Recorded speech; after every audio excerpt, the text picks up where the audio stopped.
வணக்கம். பணத்தை முதலீடு பண்றதுங்கிறது வெறும் கணக்கு வழக்கு பார்க்கிற விஷயம் மட்டும் இல்ல. அது நம்ம மனசோட ரொம்பவே நெருக்கமா சம்பந்தப்பட்டது. இன்னைக்கு நாம முதலீட்டோட சைக்காலஜி பத்தி தான் ஆழமா பார்க்க போறோம். உங்க மனச உங்களுக்கு ஒரு பெரிய சொத்தாகவோ இல்ல ஒரு பெரிய சுமையாகவோ எப்படி மாறுதுன்னு நாம கண்டுபிடிக்கலாம். சரி, ஒரு முக்கியமான கேள்வியோட ஆரம்பிக்கலாமா?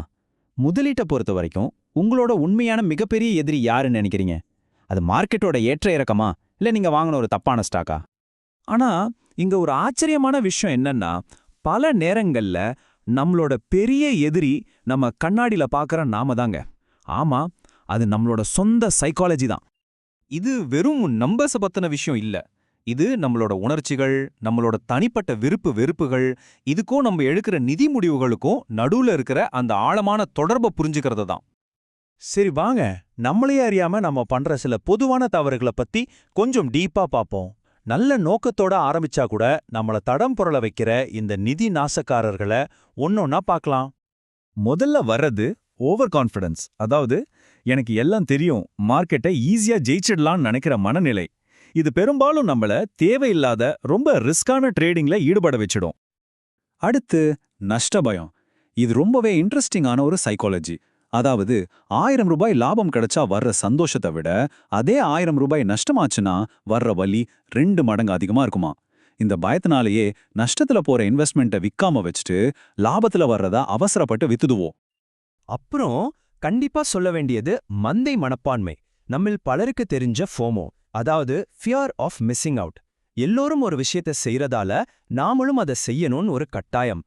சொந்தமா ரிசர்ச் பண்ணாம கூட்டத்தோட போற இந்த பழக்கம் பல நேரங்கள்ல நம்மள ஆபத்தான முதலீடுகள் பக்கம் இழுத்துட்டு போயிடும்.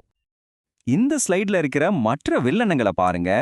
ஆங்கரிங் பயாஸ், அதாவது முதல்ல ஒரு விஷயத்த கேட்டா அதுலயே ஸ்டக் ஆகி நிக்கிறது. கன்ஃபர்மேஷன் பயாஸ், அதாவது நம்ம நம்பிக்கைக்கு எது சரியா இருக்கோ அந்த செய்தியை மட்டுமே தேடி படிக்கிறது. இது எல்லாமே நம்மள தப்பான முடிவுகள் எடுக்க வைக்கிற மனப்போரிகள் தான். நம்ம மனசுக்குள்ள இருக்கிற இந்த எதிரிகளை எல்லாம் பார்த்துட்டோம். இப்போ முக்கியமான கேள்வி, இவங்கள எப்படி சமாளிக்கிறது? வாங்க, இதுக்கான ஒரு டிஃபென்ஸ் பிளானை பார்ப்போம். நீண்டகால வெற்றிக்கான நல்ல பழக்கங்களை உருவாக்குவோம். இப்போ நீங்க பார்க்குற இந்த லிஸ்ட் உங்களுக்கு ரொம்ப சிம்பிளா தெரியலாம்.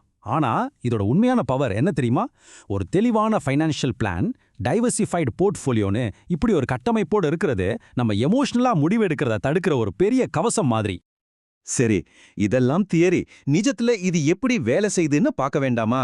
வாங்க, 3 விதமான முதலீடாளர்களோட கதைகளை பார்ப்போம். ஒவ்வொருத்தரும் அவங்கவங்க நிதி நாசக்காரனோட எப்படி போராடுறாங்கன்னு பார்க்கலாம். முதல்ல விஜய். இவர் ஒரு சாஃப்ட்வேர் இன்ஜினியர். இவருக்கு தன்னோட இன்ட்யூஷன் மேல ஒரு அசைக்க முடியாத நம்பிக்கை.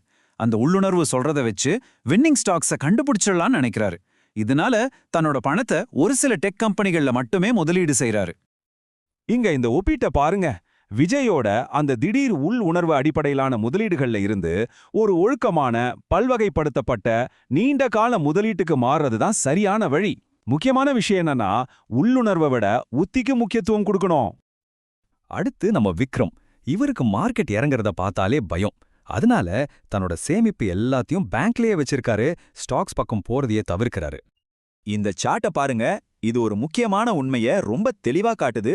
விக்ரம் மார்க்கெட் ரிஸ்கை தவிர்க்கிறேன்னு நினைச்சு ஒரு மறைமுகமான ரிஸ்கை எடுத்துக்கிட்டு இருக்காரு. அதுதான் பணவீக்கம். பாருங்க, பணவீக்கம் கொஞ்சம் கொஞ்சமா அவரோட சேமிப்போட மதிப்பை குறைச்சிக்கிட்டே வருது. ஆனா ஒரு பல்வகைப்படுத்தப்பட்ட போர்ட்ஃபோலியோவுக்கு காலப்போக்கில் அதை ஜெயிக்கிற சக்தி இருக்கு. அப்போ விக்ரமோட வெற்றிக்கான பாதை எது? அவர் புரிஞ்சிக்க வேண்டியது ஒன்னே ஒண்ணுதான். மார்க்கெட் ரிஸ்க் எடுக்கலனா பணவீக்க ரிஸ்க் எடுத்துதான் ஆகணும். அதனால எதுவுமே பண்ணாம இருக்கிறத விட சின்னதா ஆரம்பிக்கிறது ரொம்பவே நல்லது. கடைசியா அஜித். இவர் ஒரு ட்ரெண்ட் ஃபாலோவர். இப்போ கிரிப்டோ ரொம்ப பிரபலமா இருக்கிறதால எல்லாரும் வாங்குறாங்கன்னு அது என்ன ஏதுன்னு முழுசா தெரிஞ்சுக்காமலேயே இவரும் வாங்கிட்டாரு. அஜித்துக்கு என்ன தீர்வு? ட்ரெண்டை மட்டும் ஃபாலோ பண்றதை விட்டுட்டு அவரே கொஞ்சம் ரிசர்ச் பண்ணணும். அவருக்கு நல்லா புரிஞ்ச, அவர் நம்புற விஷயங்கள்ல முதலீடு செய்ய ஆரம்பிக்கணும். அப்போதான் அவரோட முதலீட்டு பயணம் பாதுகாப்பா இருக்கும்.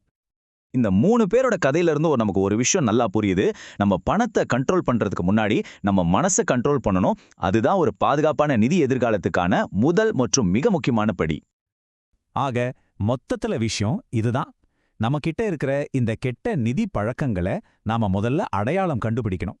அதை சரி செஞ்சாலே போதும், நம்ம இலக்குகளுக்கு ஏத்த மாதிரி சரியான முடிவுகளை நம்மால எடுக்க முடியும். சரி, இந்த ஒரு கேள்வியோட இந்த பகுதியை முடிச்சுக்கலாம். ஒரு நிமிஷம் யோசிச்சு பாருங்க.